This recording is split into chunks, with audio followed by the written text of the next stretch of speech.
আজ তো আবার শনিবার, নিরামিষ। কি খাবেন তাই ভাবছেন? তাহলে আজ চলুন দেখে নিই পালঙ্ক পনির। প্রথমে গ্যাস জ্বালিয়ে কড়াই বসিয়ে জল গরম করে নিন 1 চামচ লবণ দিয়ে। এরপর পালং পাতাগুলো কড়াইয়ে দিয়ে একটু চেপে চুপে ঢাকা দিয়ে রাখুন মিনিট 2। ঢাকা তুলে উল্টে আবার ঢাকা দিন মিনিট 5।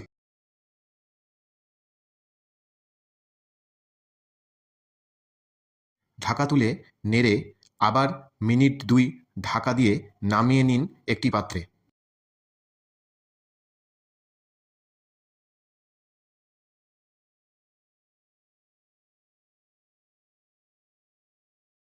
গরম জল ফেলে ঠান্ডা জল অ্যাড করুন।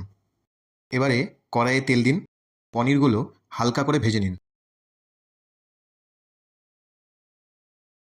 ওই তেলে দিয়ে দিন 1 চামচ বাটার, দিয়ে দিন এলাচ, লবঙ্গ, দারচিনি, শুকনো লঙ্কা, গোটা জিরা 1 চামচ।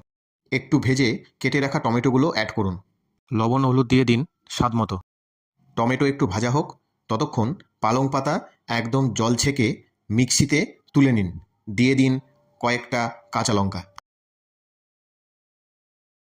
আবার কড়াইয়ে এসে দিয়ে দিন আদা লঙ্কা জিরা বাটা 4 চামচ।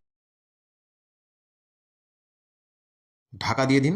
এদিকে তেল বেরোতে বেরোতে আমরা পেস্টটা করে নিই। Paste ready. আবার কড়াই দেখুন তেল ছেড়ে দিয়েছে। পেস্ট কড়াইয়ে দিয়ে মিশিয়ে দিন ভালো করে। মিক্সির বাটি ধুয়ে জল দিয়ে দিন কড়াইয়ে। ভালো করে মিশিয়ে ঢাকা দিয়ে রাখুন মিনিট 10। ঢাকা তুলে চিনি স্বাদ মতো অ্যাড করে নেড়ে ভেজে রাখা পনিরগুলো অ্যাড করুন। পনির ভালো করে মিশিয়ে গরম মশলা অ্যাড করুন 1 চামচ। ভালো করে মিশিয়ে বাটার অ্যাড করে নেড়ে ঢাকা দিয়ে রাখুন মিনিট 10। 10 মিনিট পর নামান আর খান। দেখুন তো কেমন হলো।